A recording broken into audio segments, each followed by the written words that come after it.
자, 119페이지입니다. 노동조합 및 노동관계 조정법 진행하죠.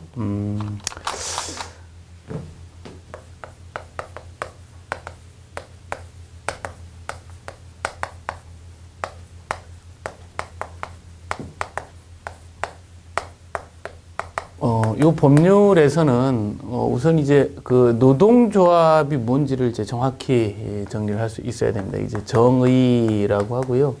우리가 이제 노동조합이라고 이야기를 할 때 노동조합으로 보지 않는 경우가 네 가지가 있거든요. 정의를 할 때 요 네 가지를 좀 유의하시면서 정의를 내릴 수 있도록 합니다. 그리고 이 노동조합의 이 설립, 또 해산 관련된 부분도 정리할 수 있고요. 그리고 이제 노동조합이 이제 그 사용자 단체하고 이제 여러 가지 이제 노동관계 조정을 하게 되는데, 그 과정에서 나오는 부당 노동행위와 또 이 부당 노동행위의 경우에 구제 신청, 또 지난번 시험에 나왔던 이 노동조합 위주로 복수를 하다 보니까 효력, 이 노동조합이 이제 두 개 있는 경우에 어느 노동조합의 의견이 이제 우선하느냐, 뭐 이런 이야기들이에요. 이러한 것들 위주로 해서 좀 정리를 합니다. 자, 우선이요. 이 노동조합의 정의는 120페이지에 뭐 근로자, 사용자 단체, 뭐 노동쟁이 이렇게 되는데, 이런 나머지 부분들이 이제 정리를 할 수 있고요. 노동조합은 이 근로자가 조직을 하는 거죠. 근로자의 경제사회적 그 목적을 달성하기 위해서 이렇게 좀 더 좋은 환경을 만들기 위해서 이렇게 만드는 부분이죠. 이걸 이제 노동조합이라고 하고, 그 노동조합은 이렇게 이제 근로자가 만든 단체인데, 이 단체끼리 모인 연합단체도 노동조합이라고 해요. 이런 이제 노동조합의 형태가 있는데, 그 중에 가 보시면 사용자, 이제 그 정의에 네 가지가 나오죠. 사용자, 항상 뭐 이런 사람들이 참석을 한다. 당연히 그럼 할 얘기를 못 하는 거죠. 뭐 쉽게 알 수가 있고, 두 번째 보시면 경비의 주된 부분을 원조를 받는다. 뭐, 그럼 사람 안 오고 대신 돈이 오니까, 그 똑같은 얘기죠. 그죠? 그 다음에 답은 공제, 수양, 뭐 이런 것만 한다. 뭐, 이렇게 물건만 팔고, 뭐, 친목회도 아니고, 그죠? 이런 건 아니다. 그 얘기예요. 그 다음에, 라번 보시면, 이거 이제 좀 이따 보시고, 마번, 정의, 보지 않는 게 5가지네요. 그죠? 마번 보시면 정치활동. 이건 무조건 이런 정치색이 조금만 보이면 노동조합을 보지 않습니다. 근데 이 라번을 좀 정확히 좀 이해를 해야 되는 부분인데, 거기에 그렇게 표현하고 있어요. 근로자가 아닌 자의 가입을 허용하는 경우. 당연히 이 노동조합은 근로자가 하는 거잖아요. 근로자가 주체가 돼서 경제 사회적 지위 향상 목적으로 하는 게 노동조합인데, 여기에 근로자가 아닌 사람이 당연히 들어오면 당연히 노동조합 아니죠. 이렇게 보는 건데, 이제 이쪽 측면에서 우리가 이제 그 부당 노동 행위가 있다. 그러면 이제 부당 해고처럼 이 3개월 이내에 노동위원회에 이렇게 구제 신청을 할 수가 있어요. 그리고 이 노동위원회 결정에 10일 이내에 상급기관인 중앙노동위원회에 재심을 신청할 수 있고, 이 결정에 15일 이내에 행정소송을 제기할 수가 있습니다. 이게 구제와 관련된 이야기예요. 구제와 관련된 이야기. 자, 그러면 이 해고가 됐다. 뭐 혹은 뭐 근데 이게 부당 노동 행위로 해고가 됐다. 그러면 중노의 결정이 있기 전까지, 이때까지는 실제 이 근로자의 해고, 그러니까 실제로 근로를 제공하지 않으니까 근로자는 아닌데, 이 근로자의 상태가 근로자인지 아닌지를 정확히 판단할 수가 없다는 거죠. 이제 이렇게 부당 노동 행위로 중노의 그 재심 결정 나기 전까지. 그래서 이때까지는 근로자가 아닌 자로 해석돼서는 아니 됩니다. 그 얘기는 뭐냐면, 요렇게 중노위까지 다툼이 있는 자도 재심 결정이 있기까지는 이 노동조합에 있어도 그 유효하다, 이제 그 얘기가 되는 거예요. 그래서 그 라번에 대한 해석을 잘 합니다. 근로자가 아닌 자의 가입을 허용하는 경우는 노동조합 아니에요. 다만 해고된 자가 노동위원회, 부당위원회 구제 신청을 한 경우에 중노위의 재심 판정이 있을 때까지는 근로자가 아닌 자로 해석되지 않는다니까 결과적으로 보면 이 사람은 근로를 제공하고 있지는 않지만 어떻단 얘기예요. 그죠? 이 사람이 어떤 노동조합에서의 어떤 활동이 위법하지 않다 이렇게 되는 겁니다. 좀 어렵지만 정리할 수 있고요. 자, 그 다음에 이제 설립 해산과 관련된 부분. 설립 이제 신고입니다. 신고주의로 하고 있고, 이 신고는 시군구에 해요. 근데 이제 두 개 시군에 걸쳐 있는 경우 있어요. 공장 같은 경우. 이런 경우는 그 상급 시도에 하고요. 또 두 개 시도에 걸쳐 있다. 그러면 고용노동부 장관에게 합니다. 그거는 단계를 밟아가니까, 이렇게 시도 또 고용노동부 장관까지 이렇게 겹쳐지는 부분은 여러분들 충분히 이해할 수가 있어요. 그죠? 자, 그 다음에요. 그 다음에 이제 보실 부분은 뭐냐면, 총회는 연일회 이상하고, 뭐, 회계감사는 6개월 이상 받고 하는 부분이 뭐, 122페이지 5번 회계감사와 뭐, 121페이지의 총회, 그래서 반가루 3번에 동그라미 2번, 뭐, 요 이제 총회, 뭐, 이런 이야기들이 나오고요. 이렇게 정리할 수 있고, 해산의 경우는 이제 15일 이내에 당연히 설립 신고한 그 해산관청에 이제 신고를 하도록 하고 있습니다. 자, 그 다음에요. 이제 이 노동조합이 이제 노동관계 조정을 하기 위해서 단체교섭이라는 걸 합니다. 그 결과는 이제 단체 협약을 맺게 되는데, 이 협약의 이제 효력적인 측면에서 좀 더 이제 들여다볼 거예요. 기간이나 효력, 뭐 이런 것들. 그래서 우리가 이제 근로계약을 할 때, 근로자 사용자 근로계약을 할 때 그 계약 기간이 2년을 초과할 수 없잖아요. 마찬가지로 단체 협약 기간도 2년을 초과하지 못합니다. 그 기간하고 같고요. 그러니까 이 효력은 2년이고요. 이 단체 협약의 그 효력과 관련해서 이제 구속력이라는 표현을 해요. 어떠한 단체 협약을 따를 것이냐. 왜냐하면 노동조합이 하나가 아니니까, 복수니까, 그죠? 그래서 이 구속력 측면에서 두 가지 이야기를 합니다. 일반적인 구속력. 그리고 또 하나는 지역적 구속력 이야기를 해요. 요 표현이 나오게 된 이유는 이 단체 협약이, 단체 교섭이 노동자, 근로자 단체하고, 그 노동조합이죠. 노동조합하고 사용자 단체가 이제, 이렇게 이제 교섭을 맺어서 협약을 맺는 거잖아요. 그럼 이 협약의 그 구속력이 나오는데 이 노동조합이 여러 개가 있으면 어떤 협약을 따를 것이냐, 그 어느 게 이제 효력에 미치느냐, 그 얘기를 하는 겁니다. 일반적 구속력이라고 하는 것은 이제 하나의 사업장에서 얘기해요. 하나의 사업장에 복수노조가 있을 수 있다는 얘기죠. 그렇게 된다 그러면 요 단체 협약할 때 과반수의 단체예요. 이게 구속력을 갖습니다.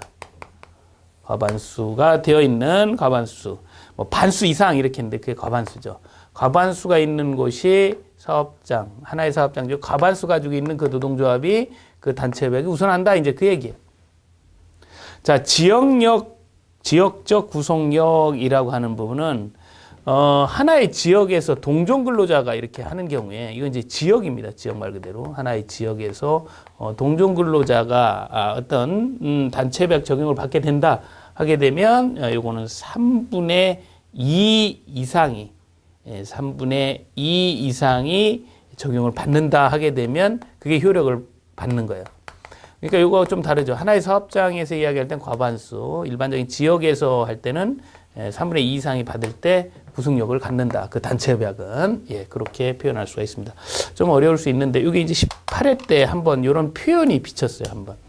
그래서 이 개념도 좀 어려운 개념이지만 좀 정리할 수 있습니다.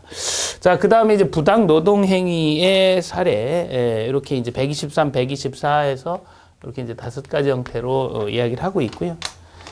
보시면, 우선 뭐, 이 내용 자체는 어렵지 않습니다. 1번 보시면 123페이지에 어떤 노동조합 가입하려고 하는데 너 거기 가입하면 안 돼. 너 뭐 거기 가면 해고할 거야. 뭐 이런 것들 다 부당 노동행위입니다. 또 내가 취업시켜줄게. 요 노동조합에 가입을 할래? 뭐 이런 것들 전부 다. 그러니까 노동조합을 지고 흔드는 건 다 이제 부당 노동행위다. 이렇게 보시면 돼요. 그 다음에 124페이지에 3번 보시면, 단체 협약을 아예 해태하는 경우, 그죠? 이유 없이 거부 해태. 이런 것도 당연히 부당 노동 행위고요. 또 조합 운영비를 뒤로 살짝 이렇게 원조하고 이런 것도 다 안 됩니다.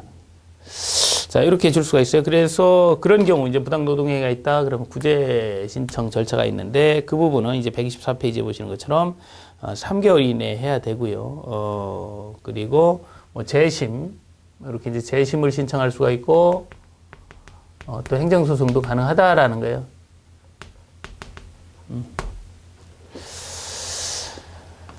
자, 그 다음에요. 이건 뭐 한번 여러분들 근로계약 측면에서 부당 노동 행위에서 한번 이제 살펴보셨으니까 뭐 크게 어렵지 않게 이 내용을 이해하실 수가 있습니다.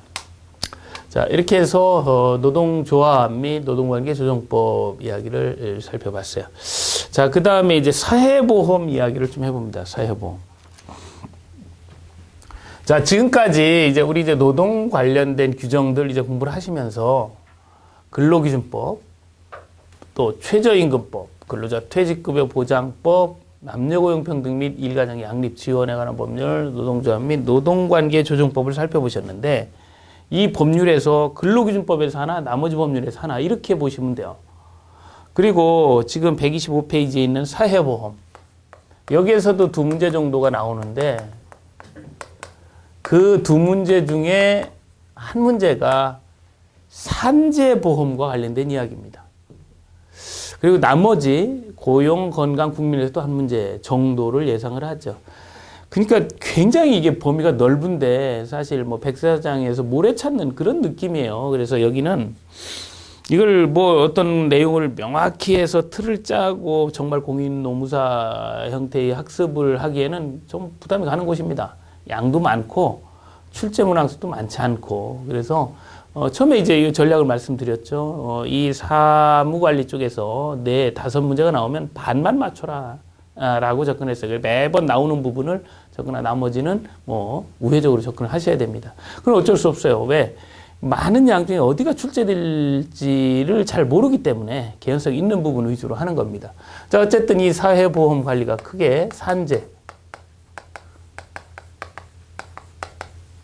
우리가 산재 하지만 실제로 보면 산업재해 보상보험이에요. 그리고 이제 산재보험 뭐 이렇게 얘기하고 고용보험, 건강보험, 국민연금 관련된 부분을 이제 학습을 하는데 이 산재와 관련된 부분이 이제 주로 이제 한 문제가 출제가 되고요.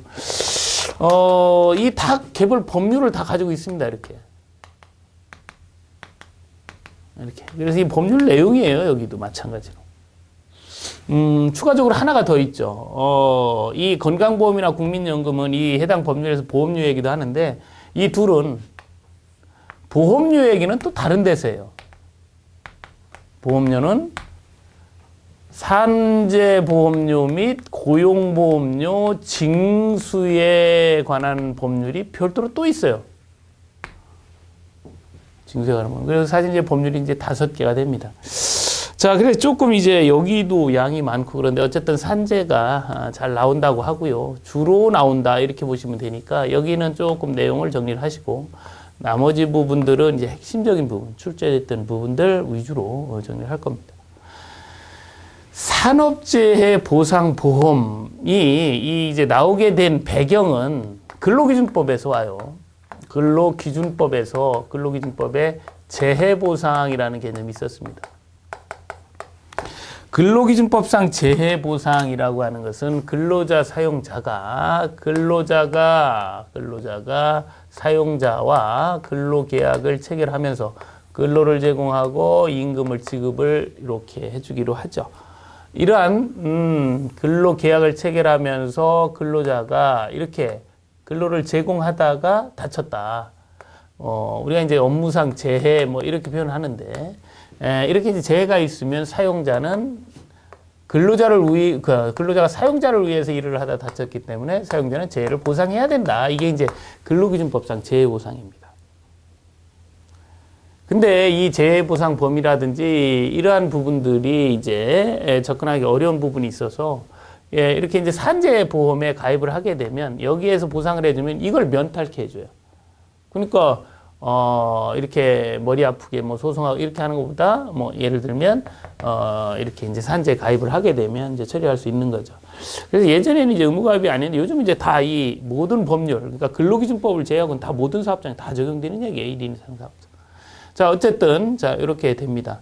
그러니까, 요 산재보상보험법에서는, 산업재해보상보험법의 핵심은 뭐냐면, 그러면 가입을 하면 어떤 급여가 나오느냐, 보험 급여를 좀 정확히 알고 있느냐, 이게 이제 핵심이 되는 겁니다. 핵심이 되고, 이걸 이제 정리할 수 있어야 돼요. 자, 그 다음에 이 고용보험법에서는 고용보험에 가입하면 실업급여를 받죠. 뭐 여러분 잘 알 수 있는 부분이 이제 실업급여인데 고용보험에서 실업급여 사업만 하진 않습니다. 뭐 고용안정사업도 하고요. 뭐 직업능력 개발 사업도 해요. 뭐 이런 사업을 하는데 이제 여러분들 근로자와 관련된 건 이제 실업급여, 정확히 표현하면 이제 구직급여 뭐 이런 것들이 있는데 이 실업급여와 관련된 일을 하기 위해서는 돈이 필요하죠. 그럼 누가 부담할 것이냐? 이 보험료의 문제. 이 보험료를 어떻게 부담할 것이냐의 문제. 또 내가 구직급여를 언제까지 받을 수 있느냐? 뭐 이런 문제. 또 고용안정사업이나 직업능력 개발 사업의 부담은 누가 하느냐. 이런 이제 보험료 부담 문제가 기본적으로 정리가 돼야 돼. 자, 산재에서는 보험급여. 이게 이제 8가지가 있는데 이거 정확히 하셔야 되고 또 이 보험료의 부담 문제를 고용보험법은 정확히 하셔야 됩니다. 그리고 이 4개 법률 공통적으로 이제 정리하셔야 되는 것이 시효. 시효는 뭐 잘했어요. 그죠? 국과수가 5년 빼고 나머지 다 3년이다. 뭐 이렇게 공통적으로 적용을 합니다. 그리고 또 하나 이제 개념상 꼭 이제 정리를 하셔야 될 부분이 아주 기초적이긴 하지만, 이런 거예요. 자격을 취득하고 또 상실하죠. 그죠? 그리고 이제 성립소멸이라는 표현도 있습니다. 그래서 이 취득과 상실은 이제 개인 자격 이야기를 할 때는 이런 표현을 쓰고요. 뭐 예를 들면 실업급여 자격 요건을 취득시키가 언제 뭐 이렇게 얘기해요. 근데 이제 성립 소멸의 경우는 사업장이 언제 만들어지고 언제 없어졌느냐. 이제 사업장 이야기할 때 성립 소멸을 이야기를 합니다. 그래서 이 취득 상실 성립 소멸 시기와 관련된 이야기. 요 이야기도 정리할 수가 있어요. 그래서 우리가 이제 원칙적으로 요 시기 이야기를 할 때는 취득과 성립은 그날부터 통상 합니다. 이게 통상 원칙이에요. 원칙은 이제 그날부터 하고, 상실과 소멸은 이제 그 다음날부터 하죠. 아주 이게 이해가 쉽게 표현을 하면, 건강보험의 개인 자격의 상실은 그날, 그러니까 예를 들어서 상실되는 원인 중에 사망 뭐 이런 게 있거든요. 그럼 사망되면 사망한 날 상실되는 게 아니라 사망한 다음 날 상실된다 그 얘기예요. 그렇게 해야 되죠. 사망한 날도 병원비가 있을 수 있잖아요. 병원에 치료를 받다 만약에 사망을 하셨다면. 그래서 이런 측면에 이건 원칙이고요. 예외적인 부분이 있는데 예외는 다 예외 사유가 있습니다. 대표적인 예외가 요 취득 성립과 관련된 원칙의 그 예외는 뭘 조사해서 성립시키는 경우 있잖아요. 뭐 가입 대상이 되는지 뭐 이렇게 확인을 해야 된다. 이런 필요성이 있다. 이러면 그 다음 날 할 수도 있고요. 그 다음에 이 상실과 관련해서는 그 다음 날 하는데 그러니까 그 다음 날 하는 경우도 있고 그날 하는 경우도 있습니다. 상실을. 그래서 이거는 상실을 시켜도 크게 문제가 안 될 경우, 뭐 대표적인 게 이제 수급권자가 된다든지, 뭐 가입자가 된다든지, 뭐 이런 경우는 그날 상실시켜도 뭐 어차피 다 이렇게 다 혜택을 받으니까 크게 문제가 안 돼요.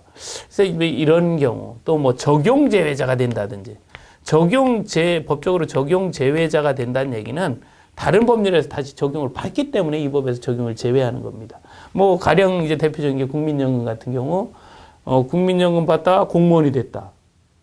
그러면 공무원연금 받을 거 아니에요. 그러니까 국민연금 입장에서는 적용 제외가 되지만 공무원연금 받을 거니까 국민연금 가입자가 그날 상실한 걸로 처리를 하는 거예요. 공무원이 되면 그날 연금을 받게 되면. 그죠? 그래서 이제 이런 게 이제 좀 차이가 있는데 좀 이해를 조금 병행하면 훨씬 더 수월합니다. 그래서 이거는 이제 우리 이제 출제 빈도에 대한 난이도로 보면 우선 첫 번째 여기에요.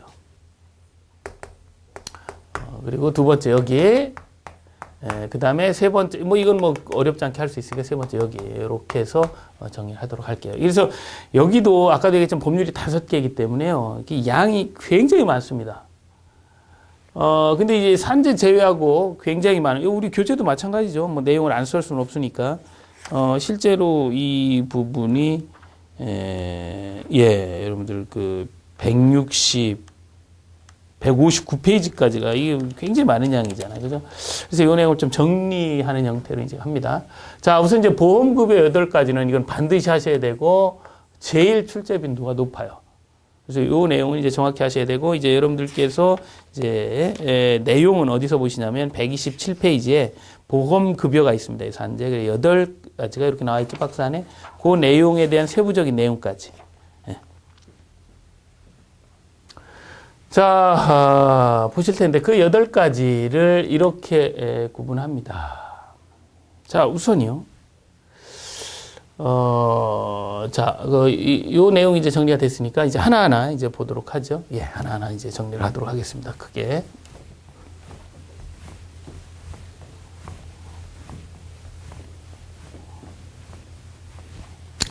자, 우선 첫 번째로 산재 보험급여. 이게 가장 출제 빈도가 높아요. 그러니까 이 보험관리에 다른 건 몰라도 이건 아셔야 된다. 이렇게 거꾸로 볼 수가 있습니다. 자, 8가지가 있는데요. 이제 우리가 산재라고 하는 것은 언제 받을 수 있냐면 이럴 때 받을 수 있죠. 일을 하다가 다쳤습니다. 뭐 질병이 올 수도 있고요. 그러면 어떻게 해야 돼요? 치료를 받아야 되죠. 치료를 다 받아서 더 이상 증상이 호전되지 않는 상태, 그러니까 증상이 고정되어 있는 상태를 치유라고 합니다. 치유 상태에서 들여다보면 옛날보다 노동력이 감소, 예를 들면 절단 사고 같은 경우 그렇죠. 옛날에 손가락이 있었는데 없다 그러면 당연히 그만큼 노동력이 감소되죠. 육체적 정신적 노동력 감소 상태를 우리는 뭐라 그러냐면 장애라고 합니다. 장애. 그래서 업무상 부상 또는 질병, 장애, 그리고 사망에 이르게 되면 급여를 받을 수가 있어요.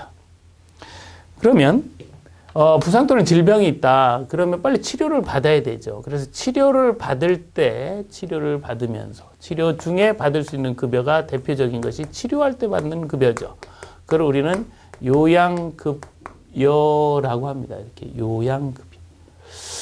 요양급여라고 하고요. 이 요양급여는 3일 이내면 지급하지 않아요. 그냥 공상 처리합니다. 그러나 3일 넘어가면 병원비나 이런 부분을 이제 이 공단에서 이제 지급을 하게 된다 그 얘기죠. 그래서 3일 이내면 지급하지 않는다라는 개념도 정리할 수가 있고요. 자, 그리고 이 요양으로 인해서 아무래도 병원에 있다 보면 어때요? 회사에 가질 수가 없죠. 그럼 이제 휴업할 수밖에 없죠. 그러면 공단에서 휴업급여를 지급하는데 하루 이틀 안 간 거 가지고 뭐 지급하지 않아요. 이것도 마찬가지 3일 이내면 이것도 지급하지 않습니다. 4일 이상 되어야지 휴업급여가 지급되고, 휴업급여는 말씀드린 것처럼 평균임금이 기준임금이다 그랬죠. 100분의 70. 자, 이렇게 받을 수 있어요. 그런데 휴업급여를 보니까 이렇게, 그죠? 휴업했다고 이렇게 100분의 70 주는데 이게 이제 한 달, 두 달 어느 정도 견디는데 이게 뭐 5년, 10년을 만약에 진폐라든지 뭐 오랫동안 치료를 해야 돼서 이렇게 휴업을 하게 된다. 그러면 이거 생활하기가 어렵죠. 이런 일정 요건에 해당하면, 일정 요건이 있어요. 일정 요건에 해당이 되면 금액을 높여서 휴업급여 대신에 상병 보상 연금이라고 하는 형태로 지급을 합니다. 잘 이해하셔야 돼요. 그러니까 휴업급여와 상병보상연금은 같이 받을 수 있는 게 아닙니다. 얘를 선택하거나 얘를 선택하는 거죠. 근데 얘를 선택하려면 일정 요건이 있어야 돼. 이 요건은 취업이 안 되고 우리가 이제 대통령령으로 정하는 등급 1에서 3등급에 해당이 돼야 되고 그리고 기본적으로 치료가 2년이 이렇게 더 이상 걸려야 됩니다. 그러니까 굉장히 오랫동안이라는 개념이 이제 여기에 들어 있어요. 자, 이게 치료 중에 받을 수 있는 급여 세 가지예요. 자, 그 다음에 이제 계속해서 봅니다. 두 번째, 이제 치유되고 난 후, 이제 치유는 후라는 표현을 해요. 왜냐하면 이제 더 이상 뭐 치료를 해봐야 증상이 고정돼 있어서 낫질 않습니다. 치유 후에 우리가 이제 장애가 이렇게 오게 되고, 그죠? 그러면 이 치유 후에 이제 받을 수 있는 급여를 이제 지금부터 이제 보도록 합니다. 치유가 다 됐는데, 뭐, 아까 말씀드린 장애가 있다. 그러면 장애급여를 지급을 받죠. 이 장애급여는 1에서 14등급으로 되어 있고요. 장애 판정기관이 선택을 합니다. 이렇게 이제 데이터가 있어서, 이렇게 이제 장애로 판정이 되면 그에 맞는 급여를 줘요. 근데 이게 뭐 예를 들면 1급, 2급 뭐 이런 것들은 굉장히 중증이잖아요. 이런 것들은 그냥 일시불로 주지 않고 연금으로 이렇게 줘서 지속적으로 생활할 수 있게끔, 노후를 생활할 수 있게끔 이런 제도도 있습니다. 자, 그리고 또 뭐가 있냐면 직업재활급여라는 게 있어요. 직업재활급여. 대표적인 것이 우리가 이제 장애가 있다. 뭐 예를 들면 예를 들어서 뭐 팔 근육이 약화되는 어떤 장애가 있다. 그러면 이제 팔 근육을 좀 단련시켜서 일을 할 수 있게끔 뭐 재활 운동비 같은 거 이런 거 이제 직업 재활급여로 지급이 됩니다. 그러니까 직업 재활급여는 이렇게 장애급여를 받거나 또 장애급여를 받을 것이 명백한 경우, 이런 경우는 어떤 경우냐면 장애는 있는데 뭐 소송 같은 거에서 아직 급수가 결정이 안 된 경우, 뭐 4급인데 나는 뭐 2급을 뭐 예를 들어 나는 2급이라고 생각하는데 뭐 3급 판정이 나왔다.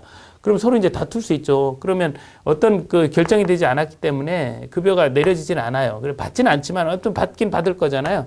이런 경우에도 직업 재활급여를 선택할 수 있고, 우리가 이제 진폐보상연금이라는 게 있어요. 진폐보상연금은 치료 중에 하는 건데, 이건 이제 진폐 쪽이에요. 보상연금을 이렇게 받아도 이렇게 직업 재활급여를 받을 수 있게끔 법이 조금 확장돼 있어요. 자, 이렇게 이제 있습니다. 이게 이제 직업 재활급여예요. 재활 운동비 같은 거, 복귀 지원금 뭐 이런 거죠. 그 다음에 이제 하나가 뭐가 있냐면 간병급여가 있습니다. 이건 좀 주의를 하셔야 되는데,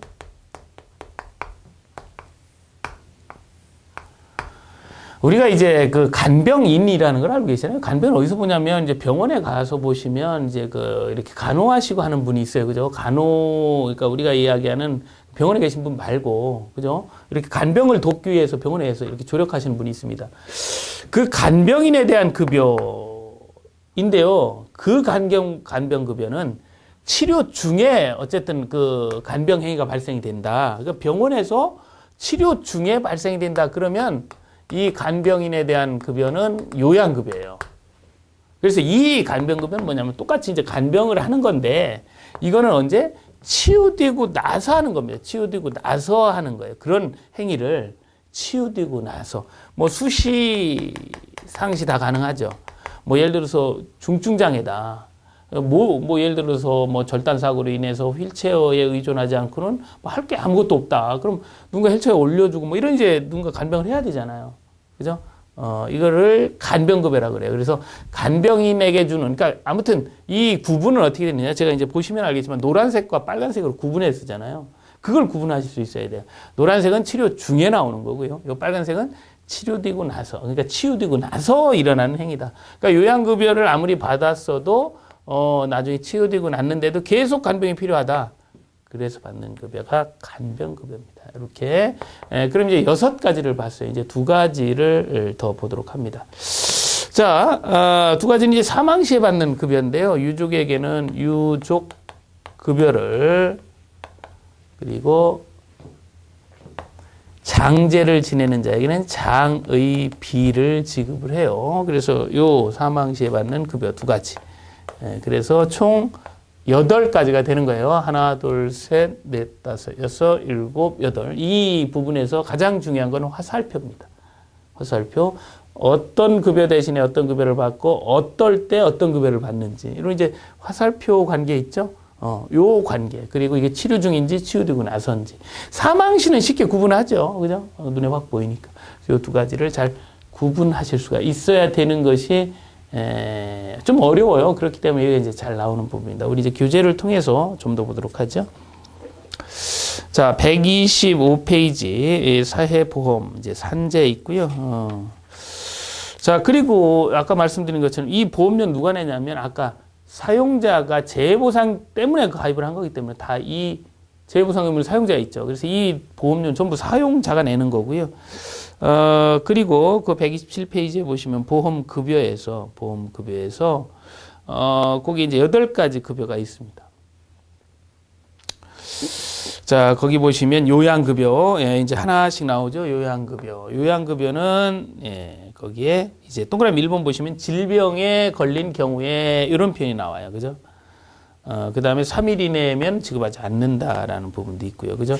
요양급여의 범위에 거기 이제 128페이지 보시면 1, 2, 3, 4, 5, 6, 7, 8 이렇게 돼 있는데 뭐 예를 들면 6번에 간병 이건 다 요양급여다. 그러니까 간병이 중요한 게 아니라 언제 받느냐가 중요한 거다. 그 얘기죠. 뭐 재요양 당연히 다 나았다고 생각해서 퇴원했는데 또 아파. 그럼 또 재요양할 수가 있어요. 자, 그 다음에 휴업급여입니다. 휴업급여 요양으로 인해서 취업하지 못한 기간이에요. 요양으로 인해서 취업하지 못한 기간에 일당 지급은 평균 100분의 70. 그죠?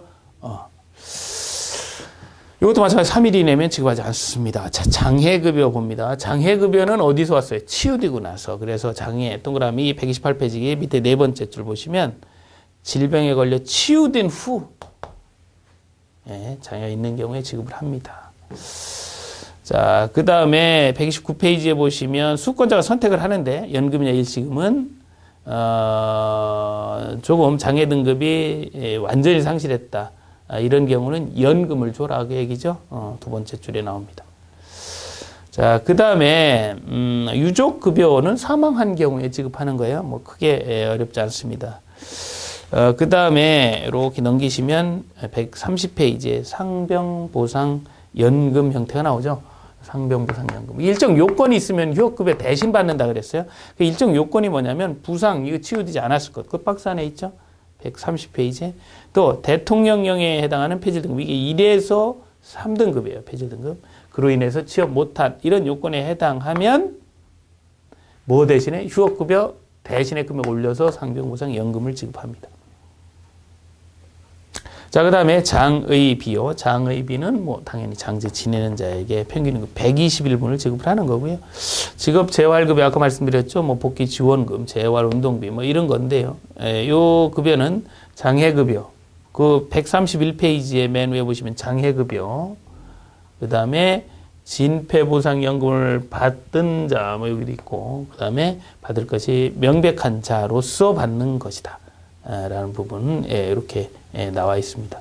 자, 그리고 여기 이제 표현이 안 돼 있지만 간병급여라는 형태가 있어요. 간병급여. 이 간병급여는 지금 이 아까 요 간병이랑 다른 건 요양급여를 받던 자가 다 치유됐는데도 간병이 필요해요. 그러니까 굉장히 간병이 장애가 심한 상태죠. 그래서 수시상시 받는 경우에 지급하는 급여를 간병급여라고 합니다.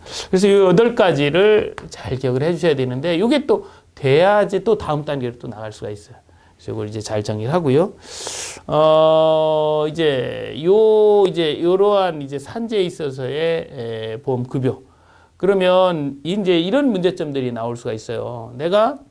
나는 장애 4급이라고 생각하는데 뭐 5급을 준다. 그러면 그냥 5급 받을 수도 있지만 어떻게 그렇죠. 이거 잘못됐다라고 이의 신청을 할 수가 있잖아요.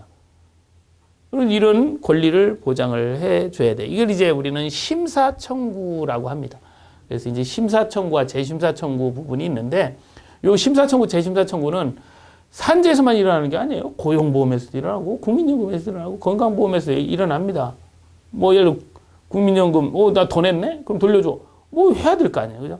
이러한 심사, 재심사 청구는 이제 모아서 정의를 하도록 할게요. 자, 그러면 이제 여기 전체 이제 가장 중요한 틀을 이제 잡으셨고, 이제 나머지 전체적으로 이제 해야 될 것들 다 좀 정리를 해드리면, 우선 뭐 지금 먼저 나왔으니까 심사 청구, 재심사 청구. 요거 전체적으로 보셔야 되고 네 가지를. 그 다음에 뭐 시효는 뭐 어렵지 않지만 이것도 정리를 할 거예요. 네 가지 보셔야 되고, 또 그 다음에 아까 이제 사업장이나 개인 자격의 취득, 성립, 소멸, 상실, 바뀌었나요? 예, 소멸, 상실이 여기죠. 상실, 소멸. 요런 이야기에 대한 네 가지 정리, 이것도 필요하고요. 그러니까 요 취득과 상실은 개인, 성립과 소멸은 사업장이었죠. 그래서 이러한 부분도 정리가 필요하고요. 물론 이제 전체적으로 보기 전에 우리 이제 고용보험료에 대한 고용보험료에 대한 그 부담의 문제, 그죠? 아까부터 부담의 문제도 해야 돼. 요건 이제 요 내용은 이제 다음 시간에 전체 내용을 좀 엮어서 정리하도록 합니다.